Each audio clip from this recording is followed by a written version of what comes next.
আসসালামু আলাইকুম। আবৃত্তি করছি কবি শামসুর রাহমানের রৌদ্র লেখে জয় কবিতাটি। বর্গি এলো খাজনা নিতে, মারল মানুষ কত, পুরল শহর পুরল শ্যামল, গ্রাম যে শত শত। হানাদারের সঙ্গে জোরে লড়ে মুক্তি সেনা, তাদের কথা দেশের মানুষ কখনো ভুলবে না।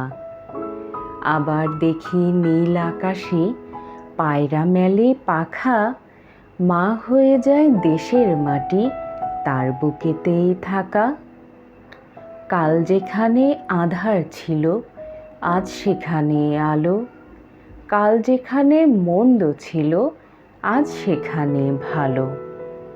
কাল যেখানে পরাজয়ের কালো সন্ধ্যা হয়, আজ সেখানে নতুন করে রৌদ্র লেখে জয়।